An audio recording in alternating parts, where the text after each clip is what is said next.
Hi, everyone. So, welcome to the Kotodama Podcast. My name is Canem, and this is the first episode. I'm super excited, and I don't know what I'm doing, but we're going to figure it out. So, welcome to this podcast episode. From now on, I'm going to upload a lot of different episodes with different kinds of people as my guests. A little bit about myself. My name is Canem. I live in Tokyo. And I've done many different things in my life, lived in many different places in my life. And podcasting is something I've always wanted to do, and I never had the guts to do it. And I think now I think there's no better time to start than now. So I'm just doing that. And so that's a little bit about myself. And then about my guest, welcome. This is Nalu. Welcome to the Kotodama Podcast. So a little bit about my guests. So Nalu and we actually met. Can I say that? We met on LinkedIn. I don't actually, we have to talk about that. But welcome. Thank you so much for being my first guest. It means a lot to me. I also was a guest on your podcast. I will link everything down below later.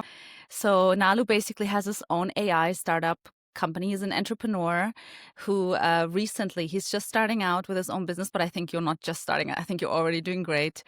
And you recently basically left your 9-to-5 job, I want to say your corporate job, to pursue full-time your own, I guess your dream and your own business.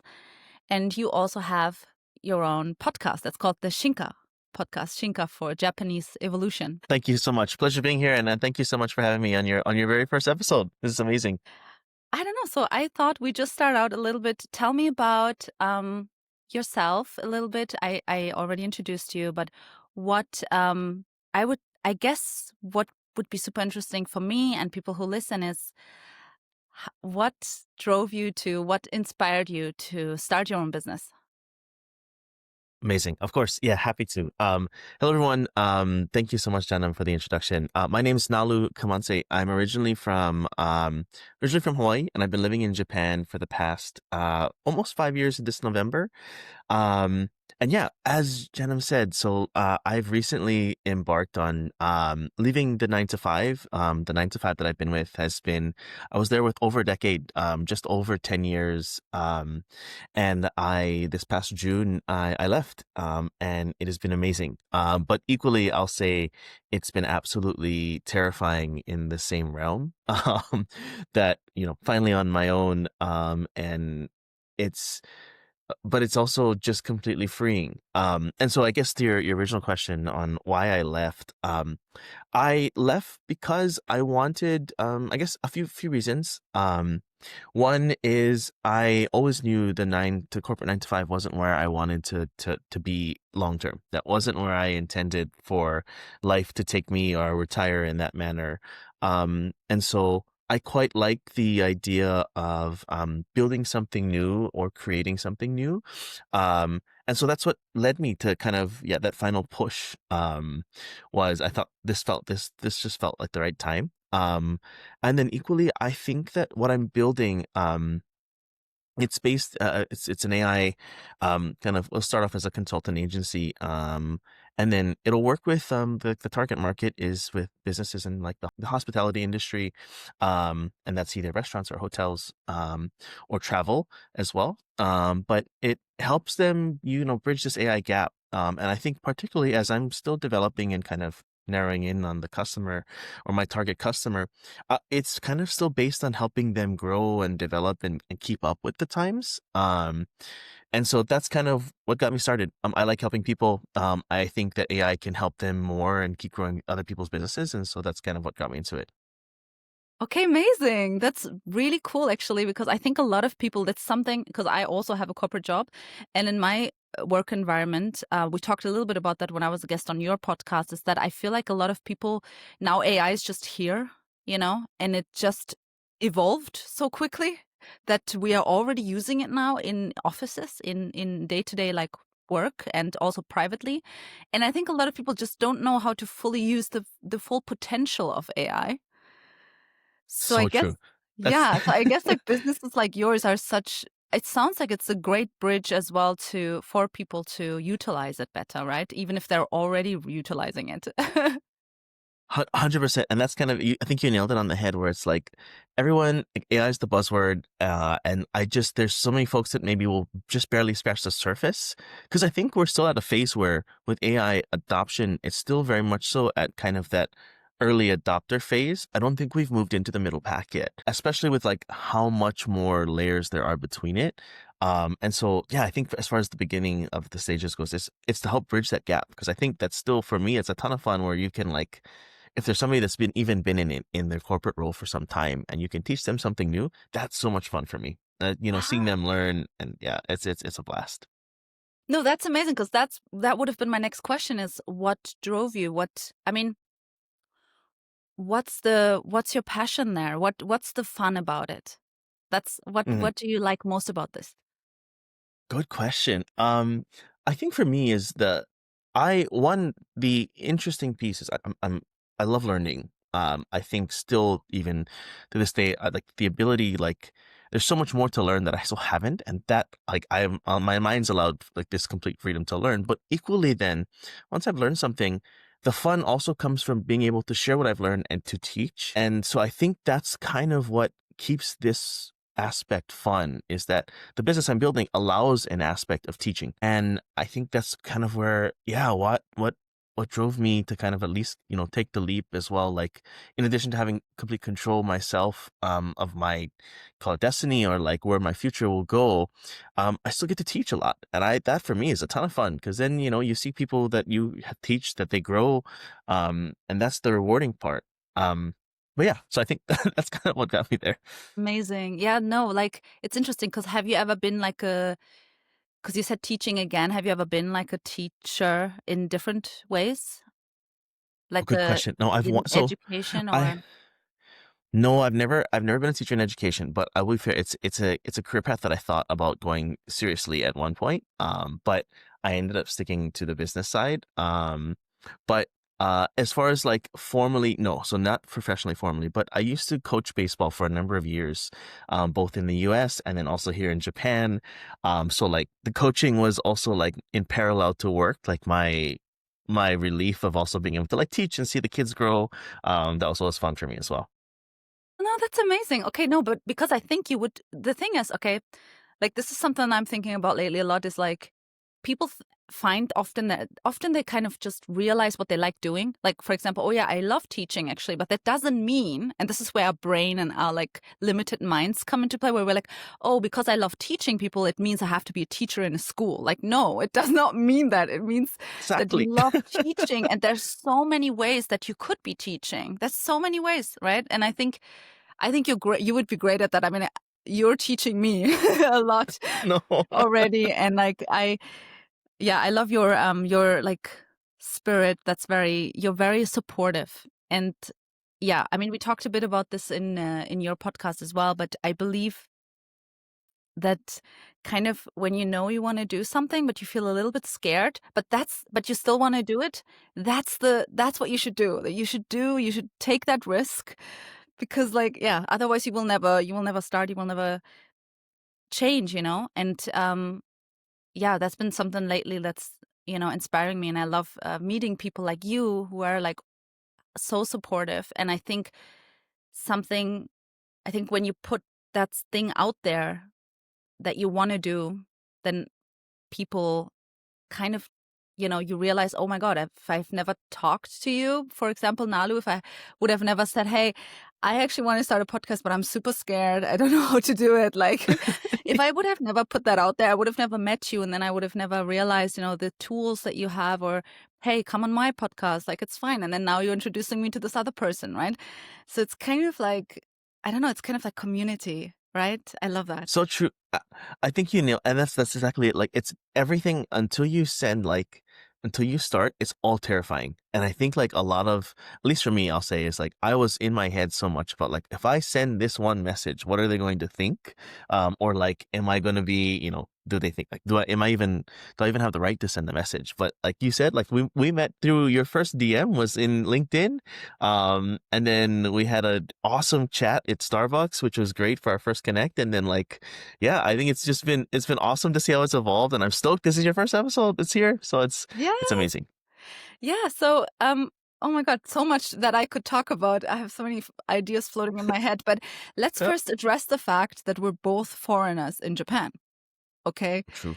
So I personally, this is my first episode, so let me a little bit introduce myself, my background as well. I am actually, I was born and raised in Germany, but to Turkish immigrant parents. So I am I see myself as a Turkish girl, but from Germany.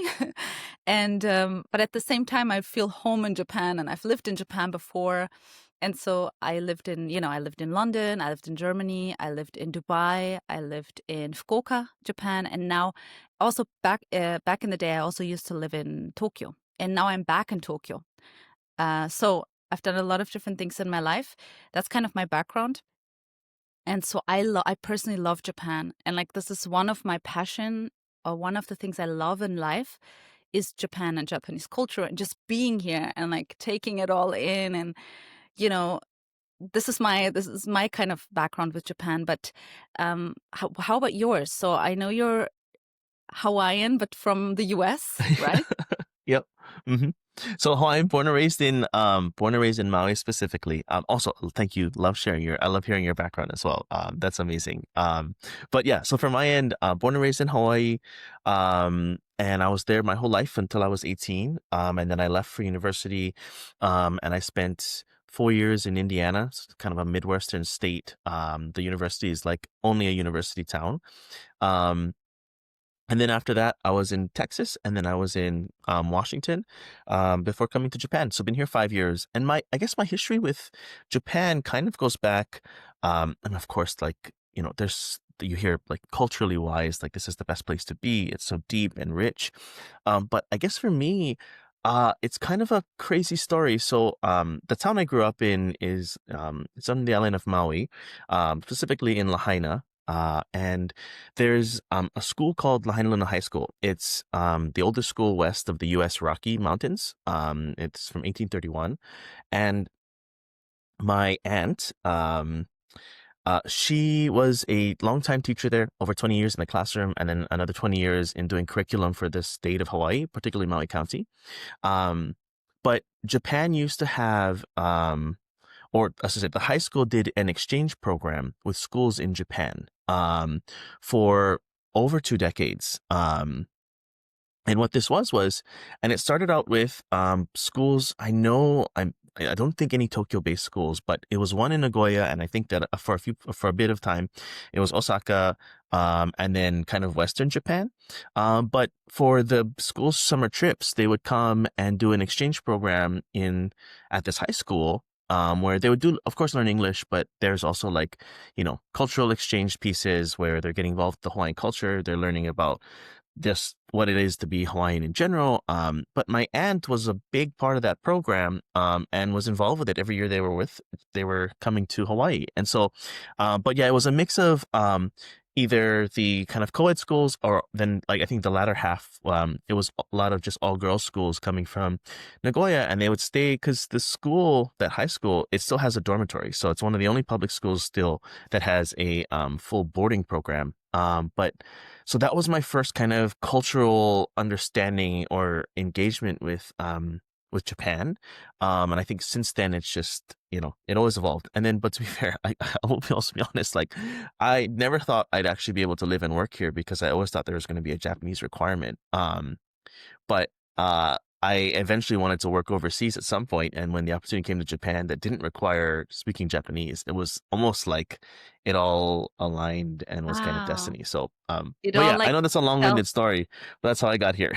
No, wait, that's amazing. So we obviously talk in English all the time. So I do speak Japanese, but you don't. Is that It's correct? amazing. You don't. My Japanese is not so much where I had to use it in a work setting. I guess my Japanese right now is at this, I would say it's at a survival level. I it Okay. isn't to where I'm like I can conduct business in Japanese. No, it's Yeah. mostly, yeah. So it's just like grocery store, doctor's office, things like Yeah. that. But that's great because, like, back in the day, I mean, I first came here when I was 19 and I moved to Fukuoka. So Fukuoka is very different than Tokyo. It is still So kind of true. international, but it's not that international as Tokyo is, obviously. But I did that on purpose to put myself like hardcore in that situation because I started learning Japanese when I was 15 because I was obsessed with the language. Like, I'm not an anime girly. I don't mind. I have nothing against anime. It's just not my vibe. Yeah. But Yep. I just loved the people and the old culture, like geisha culture, maiko culture, like shamisen, like the music, the traditional music, and like I loved listening to Japanese. So I was like, oh my God, this language is so beautiful. One day I want to be able to speak this language. So I started learning by myself. I was obsessed, crazy freak. But where was I going with this? But yeah, so then I was like, okay, I want to move to Japan, but I was 19 at the time. I mean, I guess I started like, I think I was like planning it the whole time and nobody believed me. And my family was like, no, you're not going. Because, I come from a conservative kind of household. My parents are amazing now. They're very supportive. But at the time, they were like, no, like, you're not going to go across like a different place and like Yeah, just do that. halfway across the world. Yeah. But I was so convinced and so sure of that. I was like, I'm going to do it. So if you're not supporting me, I'm going to do it myself. So I was like working like different jobs and saved money myself. And then I did.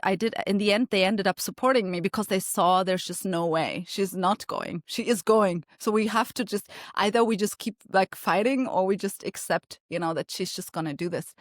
And so it was such a blessing in a way. Sorry, now I'm going on this whole tangent, but so I was at the time, I was like, where do I want to go if I go to Japan? And I was like, you know what? Let me choose a city that's big enough that I can do something.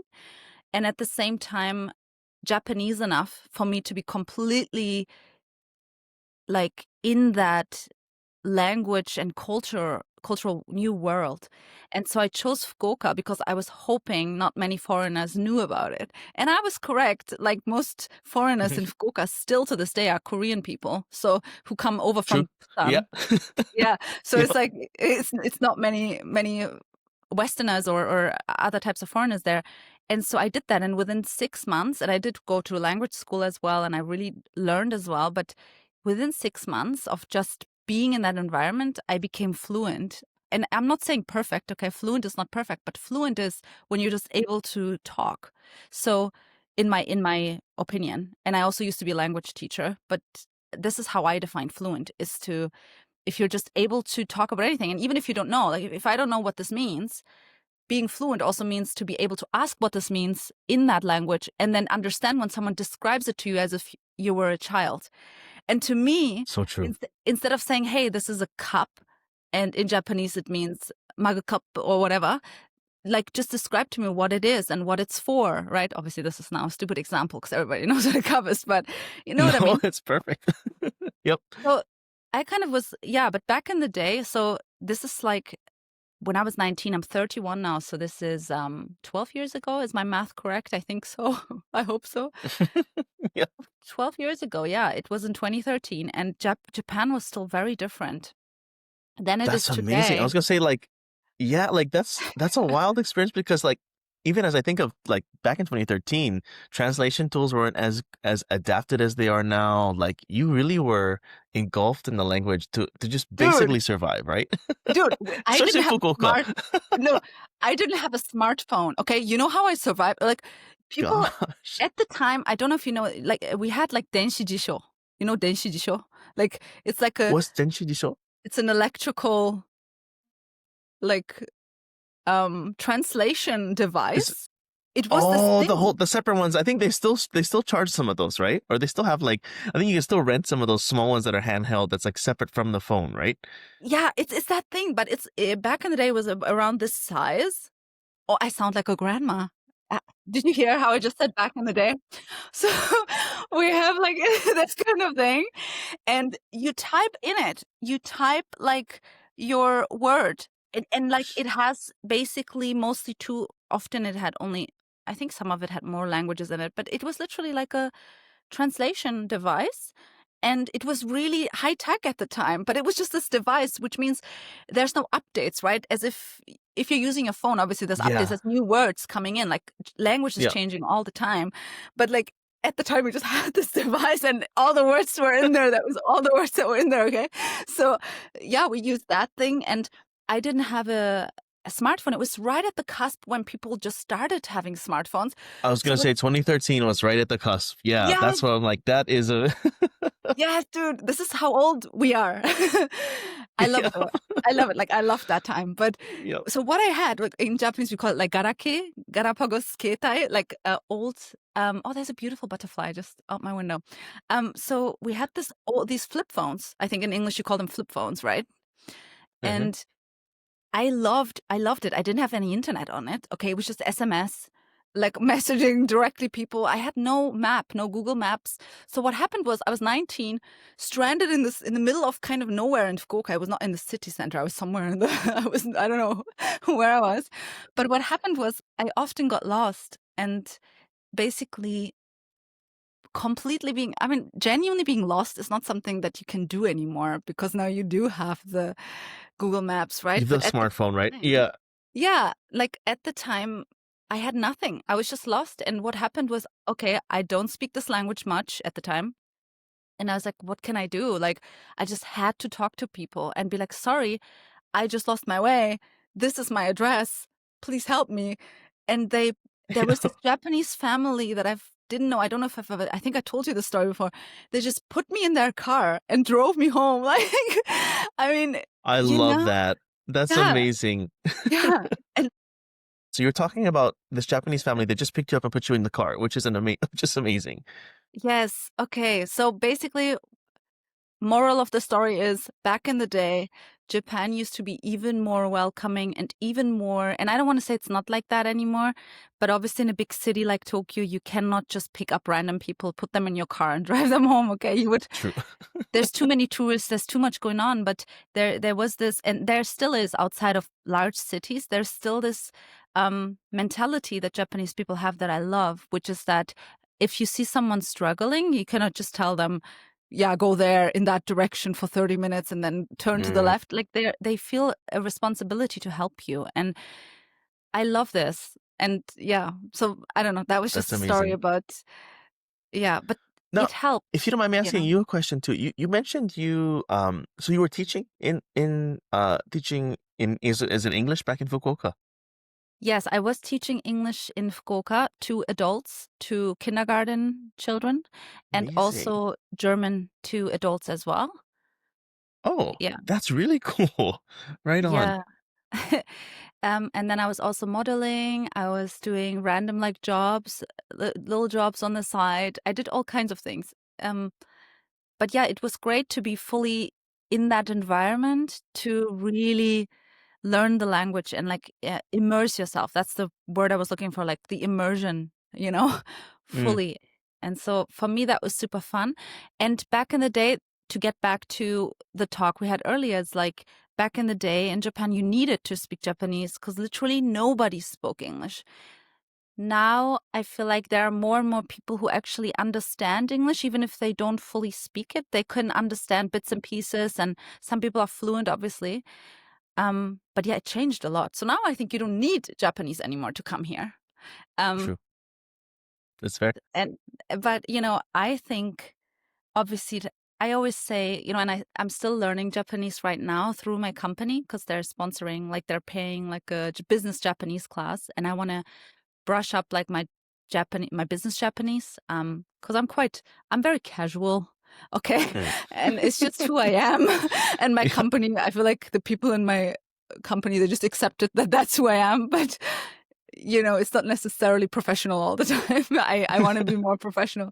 So I'm learning this, and I was talking with my teacher, and she was like, do you know the word Kotodama?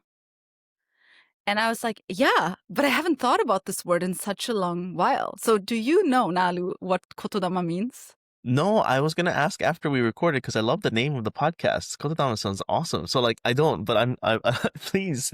Yes, I love that you don't know it, so I get to explain it.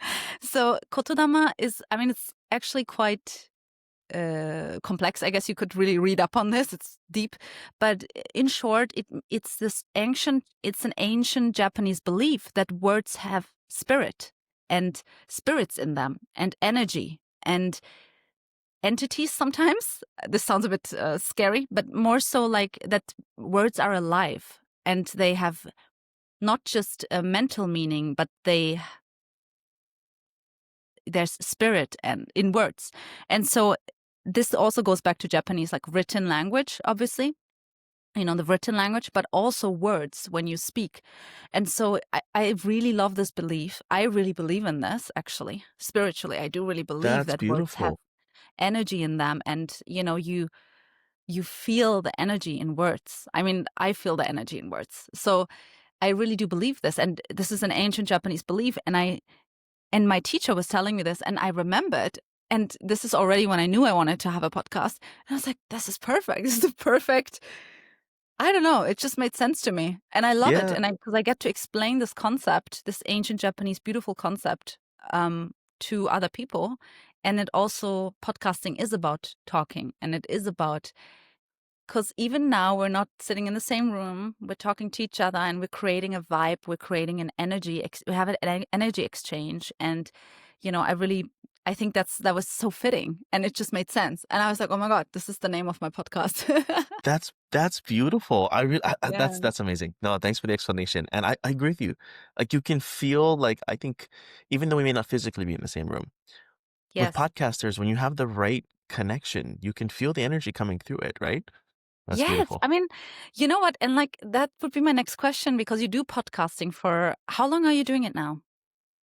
I think my first episode came back in January or February, so I guess almost 8. Wow, that's crazy to say. Almost 8 months now.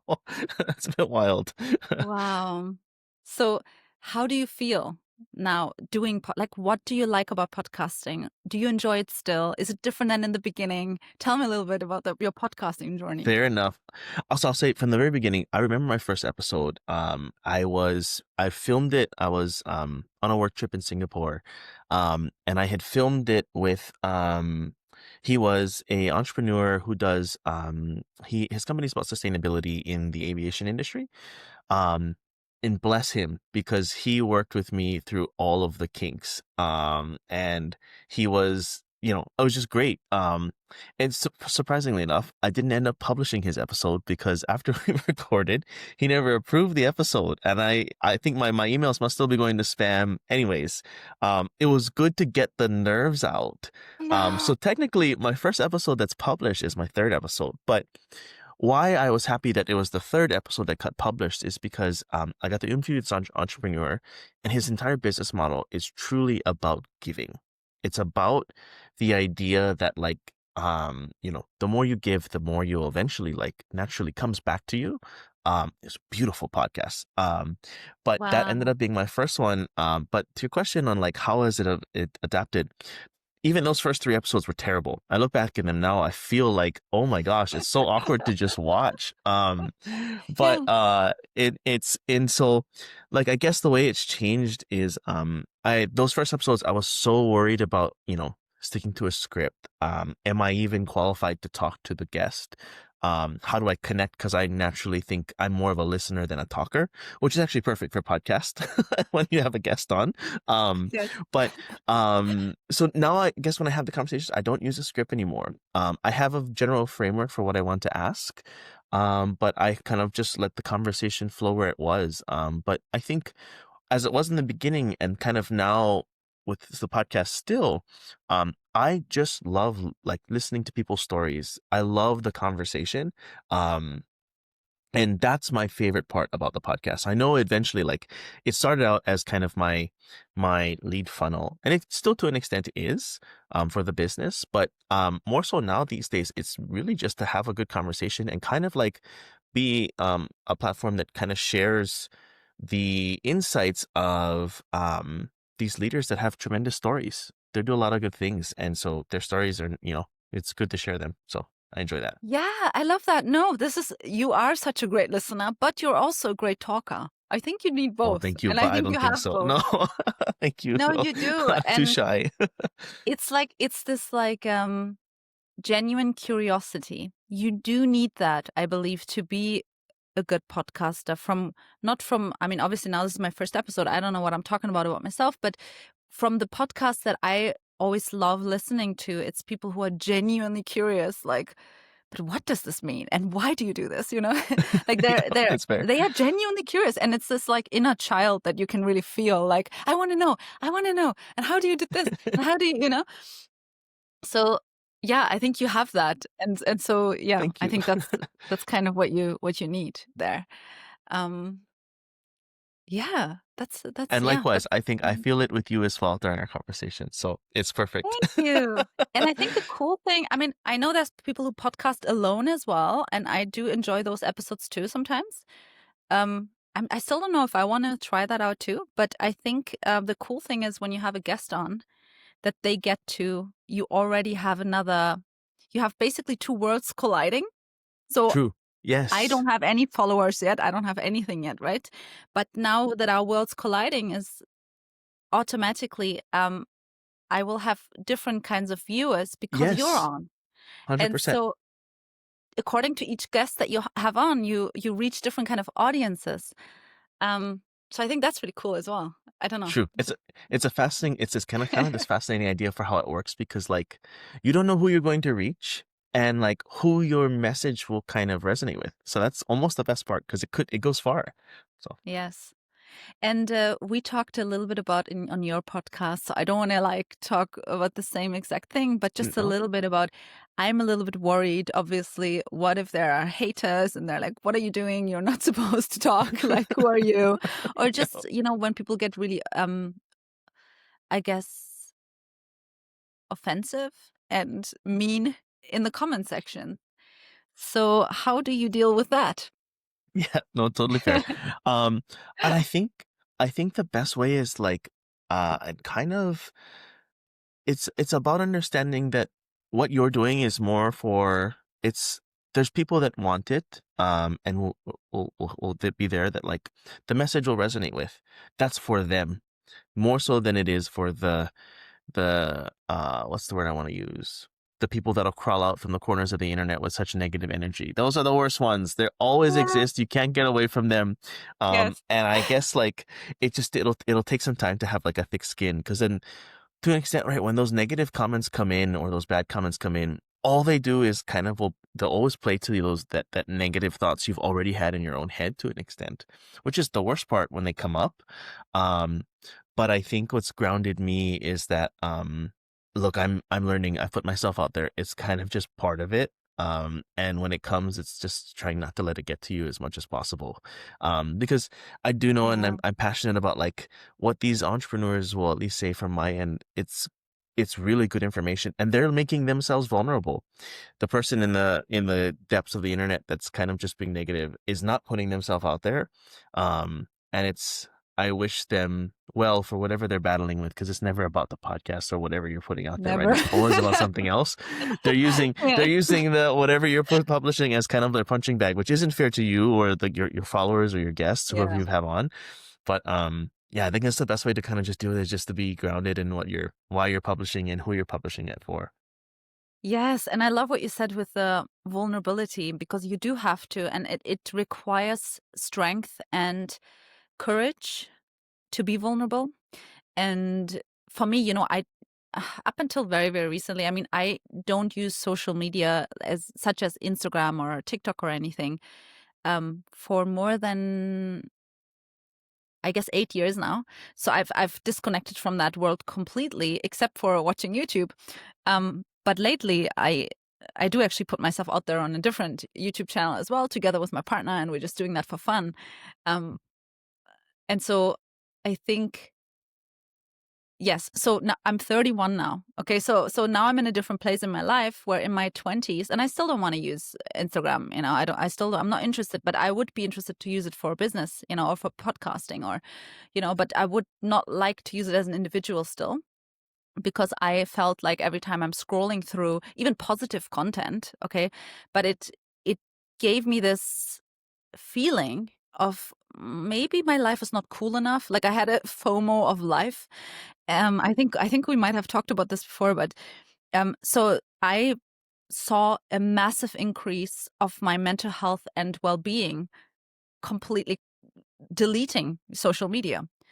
And so I'm not looking back at that, but now in my new step now forward with this podcast, and also with my YouTube channel with my partner, that's where we're just uploading different kinds of videos just for fun.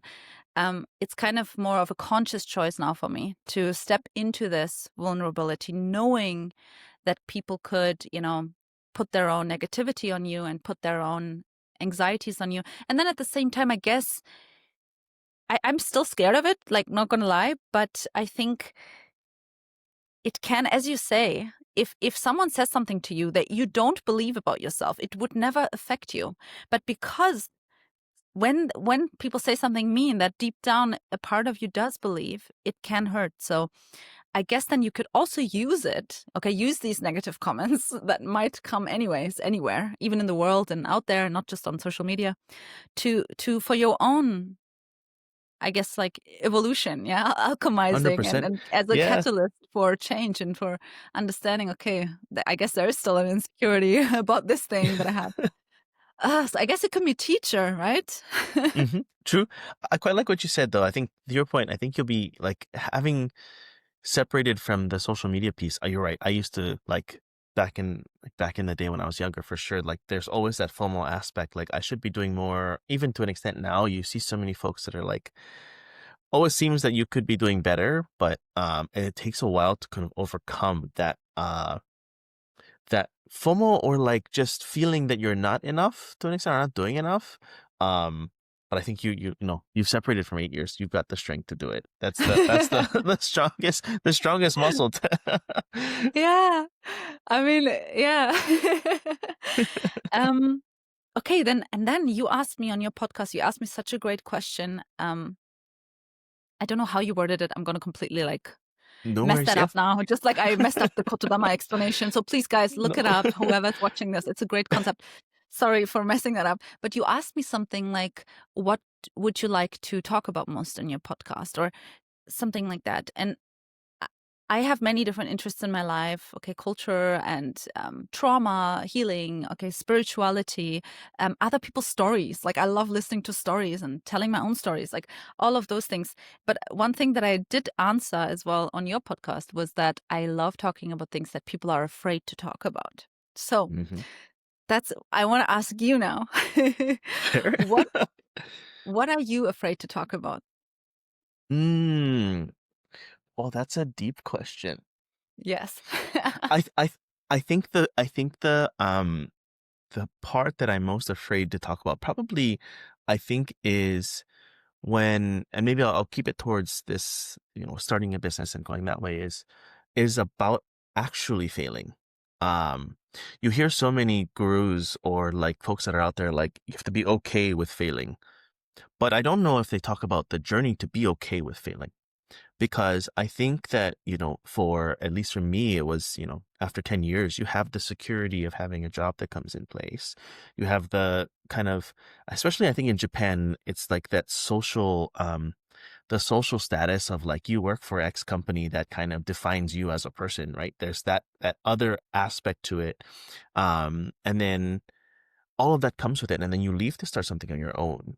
And then when people, the common one is just be okay with failing. What is being okay with failing? Because that fear of like, if your entire realm, if you're doing something where it's like your family or your friend group, you're the first to do it. Nobody understands what success will look like. And they will just see, if nothing's coming out, no money's being earned, they don't understand what goes on in the background. They don't see you up late at night trying to figure out or work on a problem. They don't see you trying to learn, make a mistake, have to relearn again, and you lose time. And so I think that like that failing part is truly scary. It's easy to say like, be okay with it, but it's actually quite terrifying. And I think for me, even now, it's still something that I struggle with. Like I look at the past maybe month or so, I spent some time going down and learning something, but it was a lot of like, if I spend time learning this, I'm not spending time on this aspect of the business to an extent.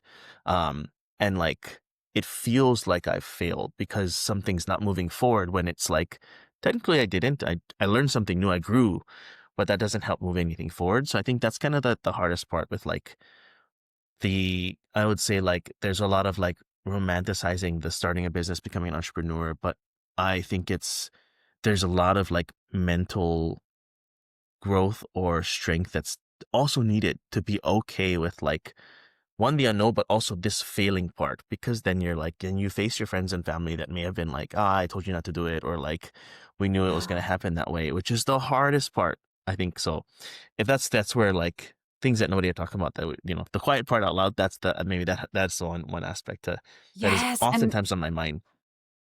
oh my God, I mean, I don't know how that feels like. And I have so much respect for people who do that leap. Um, but something, maybe this, I don't know if this will be of any help for you. And I'm not an entrepreneur yet. I don't know how that is, how that feels like. I also am afraid of failing, as most people are. But something that helps me when I notice a fear is to kind of sit with it a bit. Like, okay, I'm afraid to fail. Like, okay, let's do this as an example. I don't know, we can use your example, but we can also use Fair, my yeah. example. Either way Let's say works. let's say you're afraid of failing with a business. So you could like sit with this and then ask yourself, okay, what is the worst that could happen? Like, you know, like people love, dreaming about or imagining their heaven, right? This is my heaven. This is what my dream life. This is how my dream life would look like. Well, how are your biggest fears actually looking like? Can we actually look at that? Because what you will notice, this is my own experience through doing inner work a lot, and like I sit in meditation almost every day, so maybe I'm a bit intense as well when it gets to this. But like, if you sit actually with that fear and be like, okay, so what happens if I fail? And then you kind of go in your mind, okay, well, maybe my business will fail. Okay. And what then? What will then happen? Well, then maybe, I'm not going to be able to pay my rent. Well, okay, what would then happen? But really go a little bit into this darkness and into your fears. And in the end, what you will most likely realize is that it's actually less scary than you think it is. And if you really go into the details of like what that fear really looks like played out to the end, you often see, you know what? And there's still a way out of that. And there's still going to be that's still going to be another doorway to another lesson. And then there's still going to be someone's going to help me. And if that happens, then actually I have that friend that I can rely on. And actually my family member would actually come around and do whatever. Okay. But for everyone, it might look different. But even just playing that out kind of takes a bit of that fear, because often I feel like when we fear something, we actually just fear the idea of it without really going deep into it. And that actually could be much more scary than it actually is. I mean, 100%. does that make sense? It does. No, you're completely, you nailed it on the head. Like that's, I think, and I think the story that I think still comes, that maybe the closer to my story, is that that's exactly what I had to be okay with doing. It was an exercise that I did, which was like, to your point, like, what if it does fail? How do I pay rent? Am I completely like, what's the worst that could possibly happen? That's actually like, I went and I was like, there's a couple friends that I have in Tokyo that I'll definitely be able to like let me sleep on the couch. Like worst case scenario, right? And then what it leads you to, I think what you're also trying, like the point you're making as well, is like it leads you to the very end of your fear, which is, do you then take the risk? Once you've checked off all the boxes and really thought through the worst of the worst, is that risk worth taking?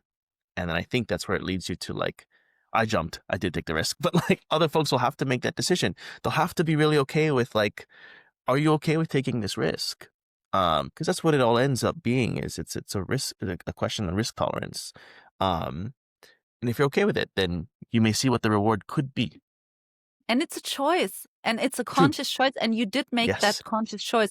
And by the way, that's so cool, and that is so brave. And a lot of people are dreaming of doing that, okay? And it's like most people will never take that leap of faith, right? And you did. So I think that's just amazing. I love it. And I love Thank being you. people around people like you, and just it's so cool. I don't know. And like again, from a business perspective, it's super cool. But then also from a spiritual perspective, like following your joy, following your excitement is actually the only thing you can do in life, because the happier you are and the more you create the life that you want to create, the more you'll be able to be a light in the world, right? To help others. So this sounds so cringy, but it's so true. Like, the happier I got in life, the more light I was able to help other people. Or let's say, right, with money, even. I don't want to now open another topic because we're already at almost an That's hour, fair.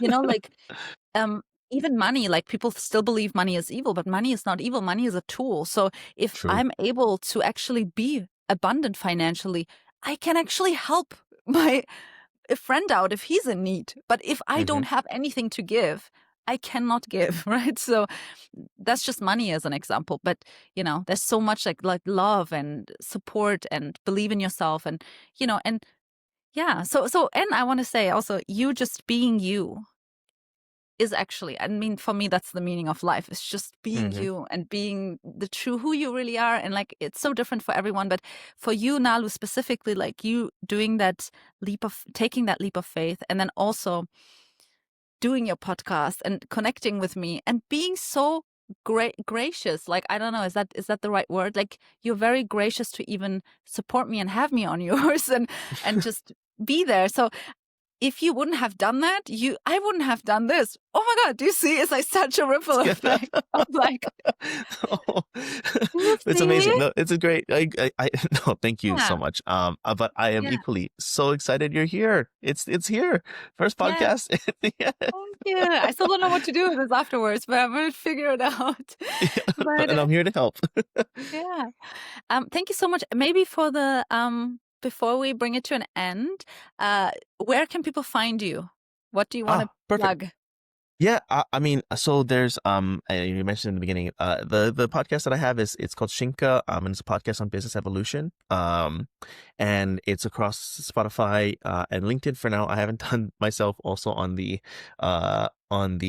social media, but and it will be on YouTube. There's one episode is on YouTube, and it's the very first one that I mentioned earlier. So you can find me there, and then the business that the business that we also mentioned is lonelypine.ai. Is the name of the business. So you can find me there. But thank you for letting me plug. Appreciate it. Thank you so much. Yeah. Thank you guys for listening. This was the Kotodama Podcast. This was episode 1, and hopefully from now on, there's going to be much, much more. Thank you so much, and have a lovely day. Thanks everyone. And thanks for having me. Bye-bye.